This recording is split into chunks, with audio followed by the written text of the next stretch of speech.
Hello and welcome everybody. I am Robert Forto and my wife Michelle and I are the new owners of Mushing Magazine. And we're here to talk about a few things, set the record straight, and talk a little bit about the past, the present, and the future. We're going to do this interview style. As you know, Michelle and I have been podcasters for years, so we're very comfortable with that. But I am sure you guys have questions, and we are here to give you some answers.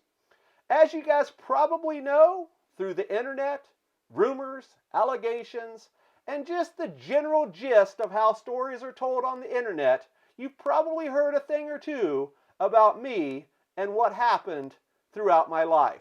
So let's kick this off. Michelle, thank you for doing this with me. You have been my rock for the last 25 years or so. You've been through just about everything that has come our way, and somehow we've persevered through it, and I am excited to finally tell this story. What do you have for me? Well, I'd like to start off by having people get to know you. Why did you have an interest in dog powered sports? Way back in 1987, I bought my first Siberian Husky. His name was Axel. I was a big rock and roll fan back then, and I thought I was going to do the dog show and competitive obedience circuit with my buddy Axel. So I wasn't even out of high school yet when I got my first northern breed, and he and I spent several years together as I went through high school and early college. And then in the early 90s, I was given the opportunity to check out a couple of honest to goodness sled dogs from a friend of mine in that competitive obedience circuit. Her name was Linda, and she lived in Georgia. And I remember she said, "Come on down to Georgia and check out my pups and see what you think." I drove my little 280Z down to Georgia, and within a few minutes she said, "Do you want to go for a ride?" And I said, "Oh yeah, let's do it." She hooked up a team of sled dogs to her old Sacco cart. We took off through the mountains in Georgia, and I was hooked. I took home in that little 280Z my buddies Reich and Rutger, and before long, we were living in Minnesota, bought a bunch of sled dogs, and I had dreams of being a dog musher. Okay, so hold on a second. Now you've got three Siberian Huskies. One's a show dog and two are sled dogs. How in the world do you get from Portland, Oregon out to Duluth where you become a full-fledged dog musher, and by the time I met you, you're describing yourself as a present-day Iron Will? Well, I don't know about the present day Iron Will, but I moved from Portland to Duluth to chase that mushing dream. There's not a lot of mushing, there's not a lot of snow happening in Portland. So I finished up college there, moved to the Midwest, and purchased a few dogs. And before you know it, I had a pretty robust kennel there. And we were doing pretty good. We were doing mid-distance, we were doing sprint races, we were doing the circuit, if you will, as we were working our way around. So during the day when I wasn't mushing dogs, I had a lot of time on my hands. I got involved with a lot of internet stocks, IPOs, that sort of thing. It turned into a pretty big gambling issue, and it led me down a road I was not very proud of. So by the time you met me in 1999, things had really taken a turn for the worst from what I understood. And you were at the end of that roller coaster, if you will, and getting ready to face some pretty hard things that you were going to deal with. And you happened to meet me right at the same time. Talk about timing, right? And so I want you to kind of roll through what goes on next for the next 7 or 8 years there. So in 1997, things were getting pretty bad. I happened to be indicted at that point by the government for stock fraud, bank fraud, that sort of stuff, because my gambling was just so out of control. I was hundreds of thousands of dollars in debt at that point. And while that was looming over my head, I had no idea what the future held. So I had to make a choice. I had to figure out if I was going to stay there and deal with the punches, if you will, if I was going to face my issues, or I was going to figure out a way to move on. When you're in your mid 20s or so, life is a lot different than it is when you're in your 50s. I was very much considering just throwing everything to the wind and going on the lam and running from everything. But that just didn't work out. I knew I had to eventually face the consequences. And at that time, I knew that not only was mushing needing to take a back seat, but also everything else, with the exception of my legal issues, had to be dealt with. So, like you said, Michelle, at about that same time you and I met, one thing led to another. I ended up moving to Colorado to be with you. But I knew all that time that there were things looming overhead, things that were not going to be pretty very fast. And by the early 2000s, 2000, 2001 to be exact, things were really, really rolling very quickly. And before I knew it, the literal crap hit the fan. And on February 21st, 2001, I was arrested like you wouldn't believe. It was the full shebang. I remember it like it was yesterday. I was up in the kitchen, and you were down in the kennel. Nicole at the time was only 3 years old, and I was washing the dog dishes up there in the kitchen area, and I saw the cops pull up, and I knew at that point things were about to change very quickly, very fast. So I finished up the dishes as I watched the cops talk to you down in the kennel, and I remember walking upstairs and telling Nicole, hey, things are going to be a lot different now. I'm not going to be around for a while, and I don't know when I'm going to be back. And that was probably the hardest thing that I'd ever done in my life with this little girl. And I had to face the music. I knew I had to deal with all of the demons in my past. I knew at that time that Nicole and Michelle and our other two kids, Tyler and Kyle, they had nothing to do with this. But I brought them down with all of this issue. And I knew that we had to pay the piper, so to speak. So I remember getting loaded up in the back of the car in February of 2001 and driving off and flipping my head around and seeing you in the middle of the road and just devastated. And it was tough. And they took me to jail, and that ended up being a life that I don't want to wish on anyone. It was the longest, toughest 6 years of my life, not only for myself, but for my family. It was literal hell. But it was on of my own doing. I take full responsibility for that. I am totally remorseful for that. I have paid my debt to society. I did my time. I paid my dues. I took my lumps, if you will. I did everything possible to better myself when I was under incarceration. And I know a lot of people have heard these stories over the years, and a lot of things have been swirling around over the internet for so many years about this part of my life. And a lot of opinions have been pushed about me since this issue. And I want to take a quick step back there. As I said, as part of this story, the day that I was arrested, we had a gaggle of sled dogs there in Bailey, Colorado. And unfortunately, at that time, I was living off the proceeds of illegal gambling by stock market. I was doing a lot of day trading. So funds were there, but they were not legal funds. I did not have a job. I was a full-fledged, 100% gambling addict. When you guys think of drug addicts or alcoholics or anything like that, just put that with gambling and you will see exactly what I was going through. I was spending money hand over fist, hundreds of thousands of dollars every week on internet stocks. But that could have been gone in an instant. And it literally was the day I was arrested. Well, as the thing goes, especially in the sled dog world, news travels very fast and rumors started. And within a day or two, people were knocking on Michelle's door saying, I wasn't married at the time, your fiance, boyfriend, whatever, will not be coming home. What are you going to do with these sled dogs? You don't have a job either. So we're going to take these dogs from you. And they did. They loaded up all the dogs. It was one crisis after another for this family. They loaded up all of our beloved sled dogs and pushed them to other kennels throughout Colorado. And that's what happened. And I know Michelle has probably a different version of this, and I'll let her speak on that for just a second before we talk about the next 6 years.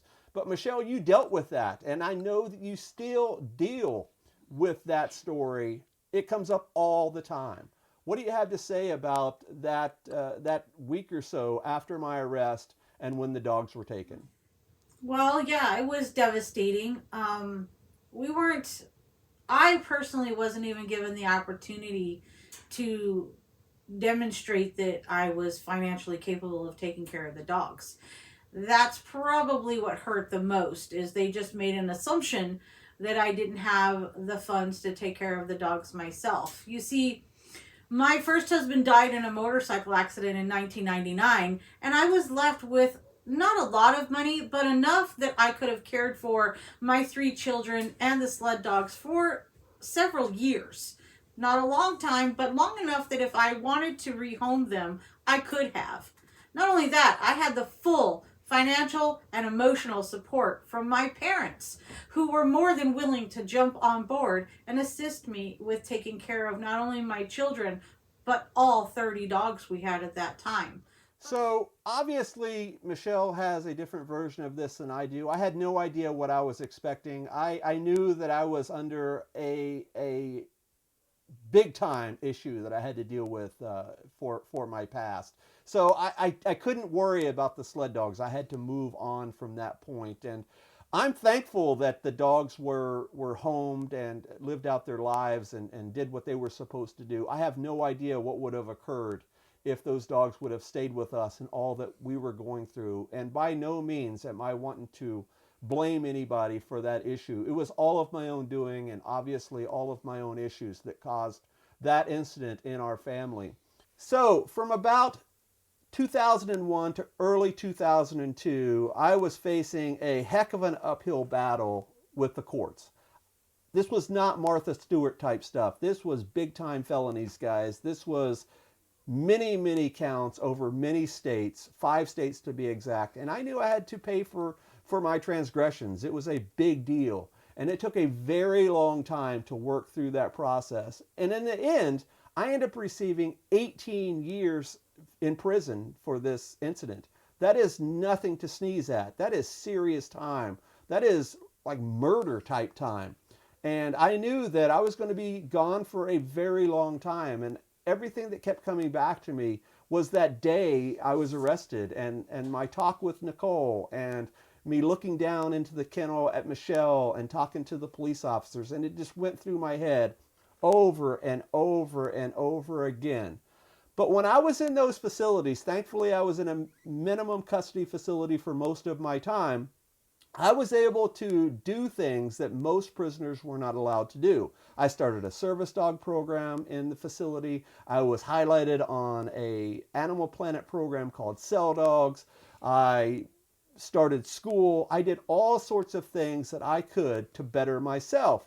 And at about 5 years in, remember I was still facing decades behind bars, I submitted what is called a motion for reconsideration to one of the judges that had the prevailing sentence. It was in Jefferson County, Colorado. It happened to be the governing county, if you will, for all of these sentences. They all sort of ran together. And he said, Mr. Forto, if you do these 3 things, I will reconsider your sentence. Number 1, pay off your restitution in full. This was every single penny of restitution. Every bit of money that I owed to victims had to be paid. And number 2, he knew I was in school. I was in a graduate program at the time. He said, I want you to finish your program. And when you do these 2 things, I will reconsider your sentence. This was in 2005. In 2006, early 2006 or so, we paid off all of the restitution, thanks to Michelle and her family. We paid it off in full. Not a single victim in my case was left unpaid. And I finished that graduate program, which I'm going to talk about in just a second. In October of 2006, I was granted parole. I was released from the facility. I went to live with Michelle and her family. I had to start from ground zero. I had to start from scratch. I had absolutely nothing. But I knew I had a very strong support system with Michelle and her family. In particular, her dad, Ed. He was he was the man. He did everything possible for me, and I will never forget him. So I was released, and within a couple of days or so, I was applying for jobs, and I went into a place called American School of Dog Training in Aurora, Colorado. And I had all these fancy certificates and, binders of stuff that I had collected over the years. Remember, I had been a dog trainer since 1994. I had trained hundreds of dogs. I had trained dozens of dogs in the facilities in a very successful service dog program. And I remember like it was yesterday. His name was Bob. He said, I don't care about your fancy degrees and your fancy certificates. I want you to go out back. I want you to bring me a dog, and I want you to show me what you got. And I did. And I remember going out into that lobby, and I worked that dog like you wouldn't believe. And he says, Robert, you are one heck of a dog trainer. I am going to hire you. It is the first and only time I've ever had a boss in my entire life, and that lasted for about a month or two. And within that month or so, he said, you're one heck of a dog trainer, but you seem to have a little business sense. Remember, guys, I had just been released from the facility a couple of months ago after serving more than 6 years behind bars. He turned over the business to me. We started Denver Dog Works in early 2007.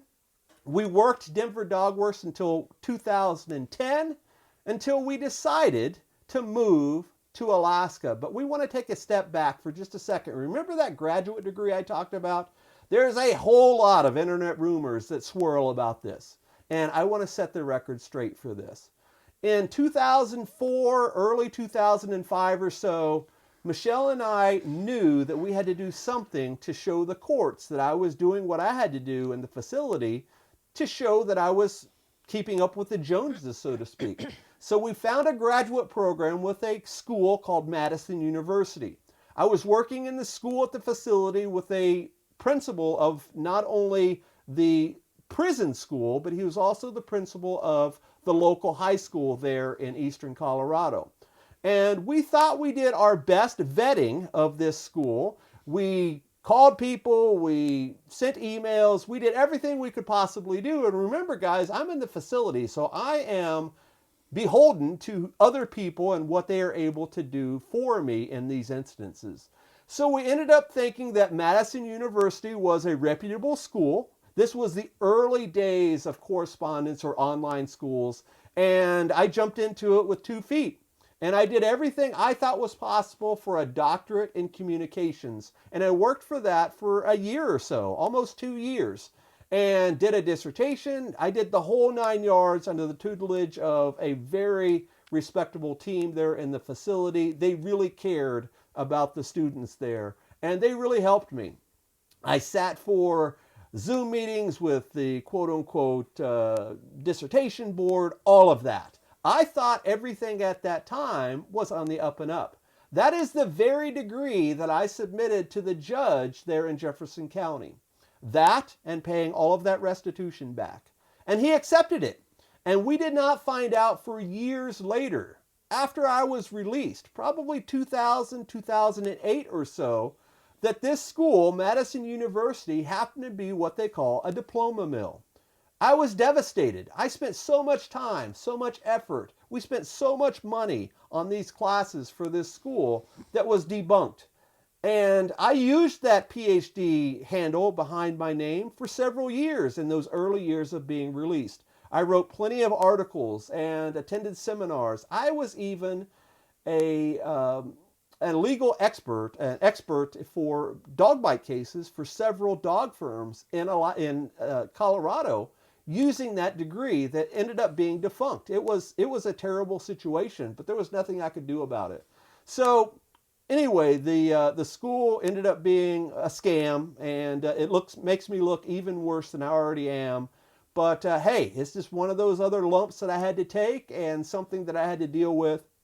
And obviously is something that I still had to rectify in my later years, which we'll talk about in just a second. So in 2010 or so, business was rocking and rolling at Denver Dog Works. We bought a very nice home in Aurora in this little gated community. The kids were doing great in school. They were playing sports. They were doing the whole thing. We were a family. We were doing awesome. And this is a big deal from somebody that served 6 years in the facility. It is something that usually does not happen. The statistics say that 3/4 of the people that are released from prison, 75% of them will be rearrested and reincarcerated within a year to 3 years. So even at that time in 2010, I'd already beaten the odds. I still dealt with this issue every single day of my life. I still deal with it. I still have nightmares every single night of my life about my time in jail. I have PTSD like you wouldn't believe from the time that I spent in the facility. And this is not diminishing PTSD on any other stage, because I know it is a severe disability and it is something that I've dealt with time and time again. It's not being away. It's not being away from my family. It's not even being in jail. It's the very fact that if I screw up again, I have the capacity of being exactly where I was for all of that time, for all of those years. And that is what stems all of those night terrors.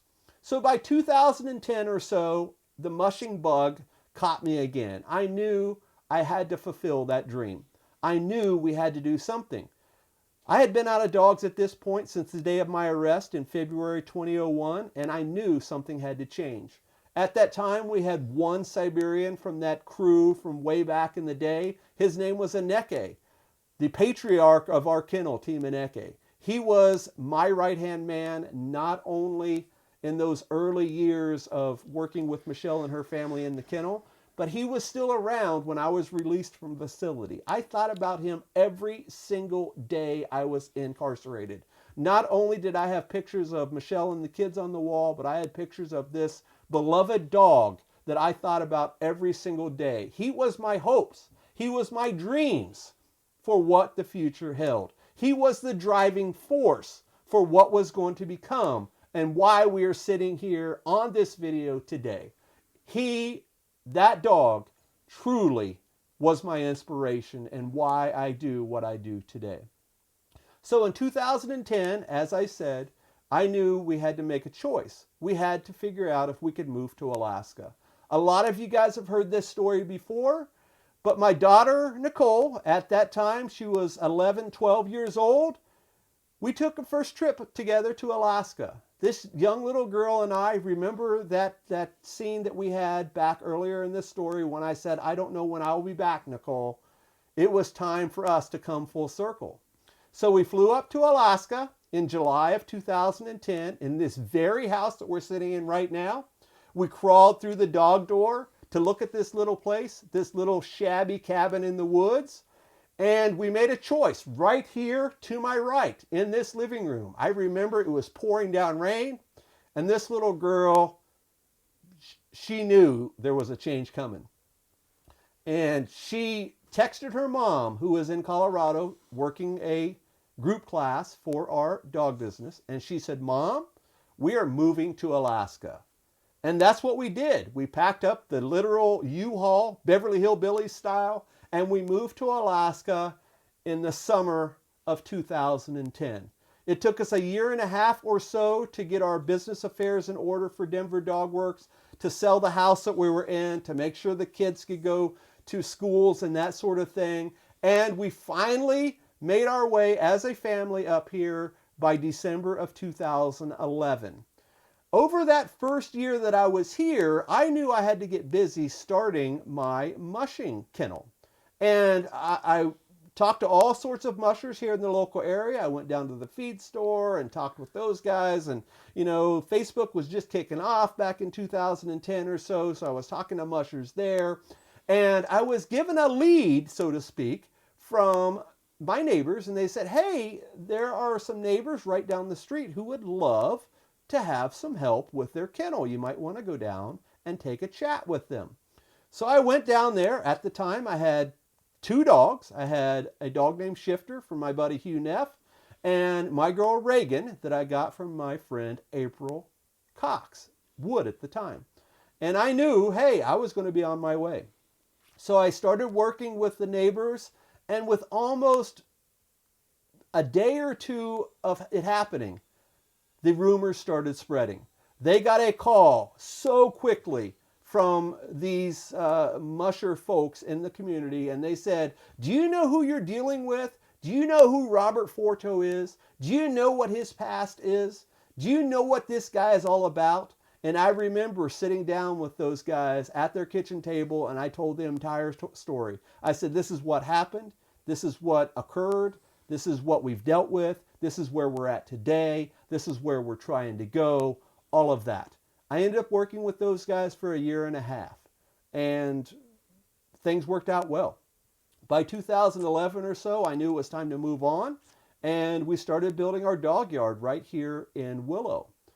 About that same time, we started up Alaska Dog Works, the business that allows us to do whatever we're doing today and has become a very successful business. Remember, I started dog training way back in 1994. So over those years, we worked Alaska Dog Works. We built our team in Neke. We started running in races. We started a podcast that's been very successful. We started doing Mushing Radio. We started talking about Iditarod. Nicole ran 2 junior Iditarods, did very well with those. Ran 2 Willow Juniors. We were truly a mushing family. But guess what, guys? The rumors still came up every single day. We would hear something about, do you know who this guy is? Do you know what he's all about? Do you know what his past is? I guarantee you when this video posts, there are going to be comments that say the exact same thing. Do you know who this guy is? Do you know what he's about? Do you know what his past is? And how in the world can you trust him? Well, I'm going to tell you right now, guys, I have 100% conviction that everything I have done since the day I was arrested shows that I have been an upstanding citizen. And I know Michelle has a few other questions before we talk a little bit about Mushing and Mushing Magazine. What do you have, Michelle?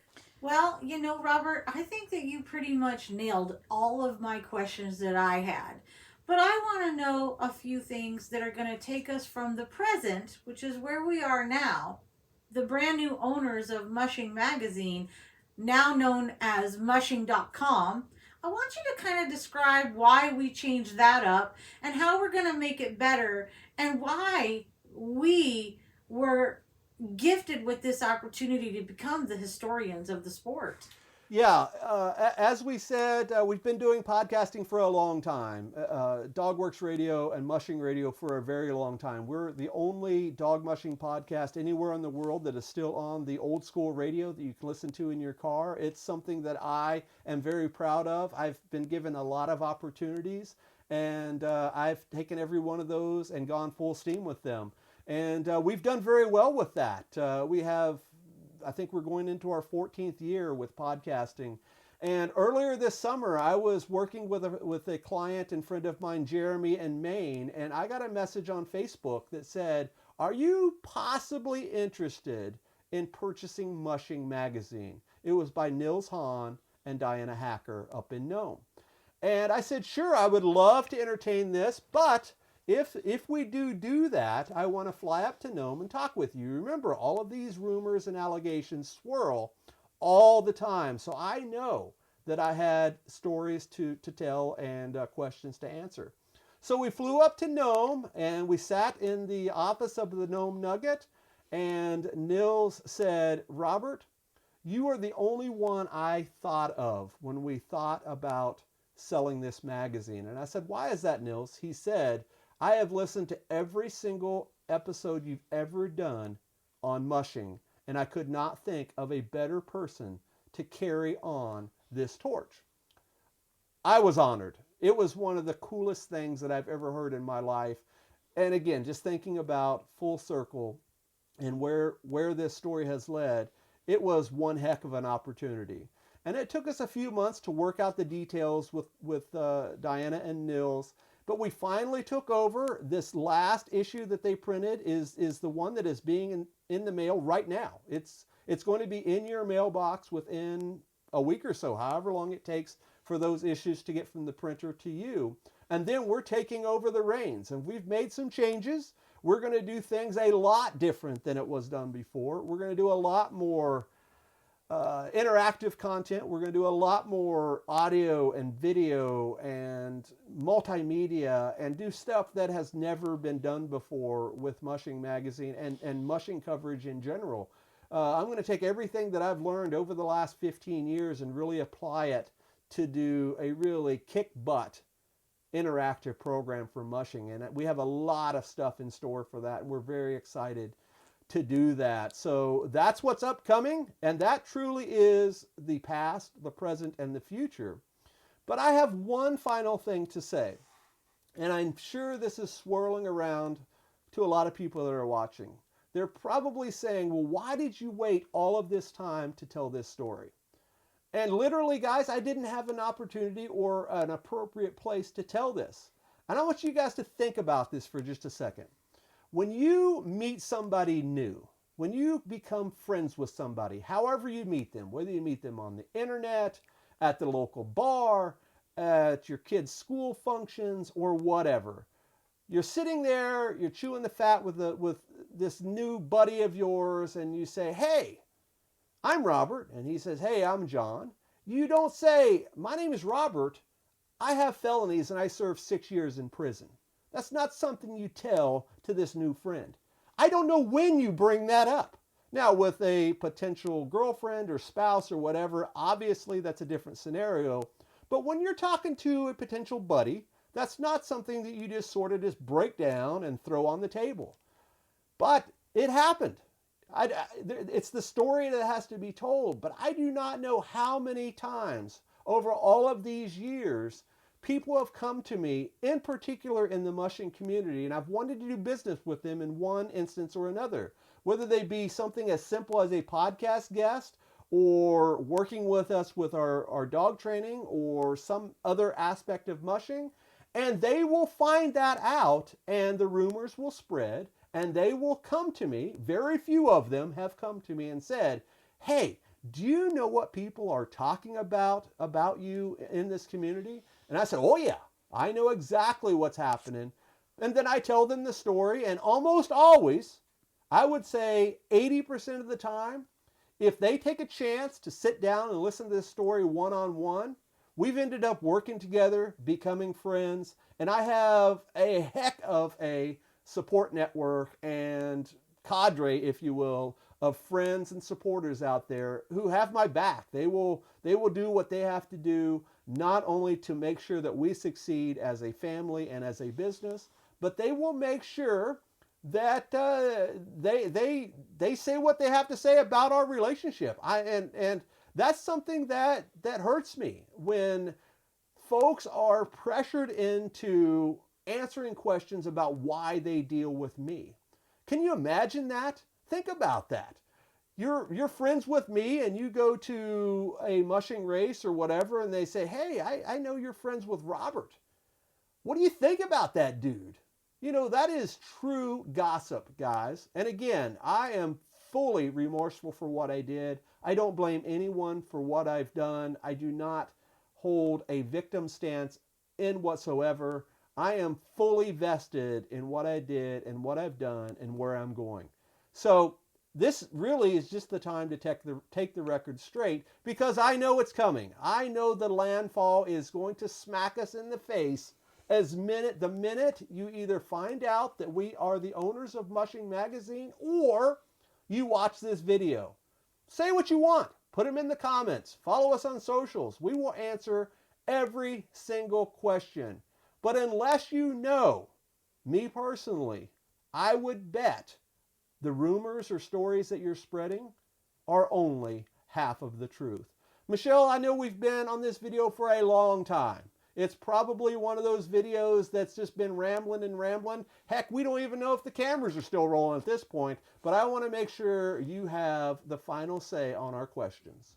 I'm proud of you. Thank you. I'm proud of every single thing that you've ever done. And I'm very proud of the life that we have built. And do I wish things could have gone differently for you? Of course I do. But I met you at the end of your gambling addiction and I helped you get through it. And I'm glad that I was able to do that. I'm really looking forward to the future of Mushing, the future of First Paw Media, which is the parent company that we own and operate that brings you all of this glorious video right here in our own home. And we hope that you are ready to take the ride with us, because we're not going to stop. We're here to make sure that this wonderful sport stays within the purview so that it doesn't die. That's the whole reason why we're so passionate about it. And if you didn't hear that in Robert's convictions, he's very passionate about this business, dogs in general, as well as prolonging the sport of dog mushing. Thank you, Michelle. And remember those stories that we told about that little girl, Nicole? She is with us right now. She is manning the video cameras right behind us. And she is doing her part to make sure this legacy holds still. She is going to be the eventual successor of our business, Alaska Dog Works. We truly have come the past, the present, and the future. Like, comment, subscribe, whatever you want to do. Leave the nasty comments, leave the good comments. Leave the hurrahs, leave the thumbs down, the happy faces, the sad faces, whichever. But if anything, just know that you have finally heard the story, at least from our ears and eyes, right here at Mushing. We hope to see you guys on the trail. Take care and goodbye.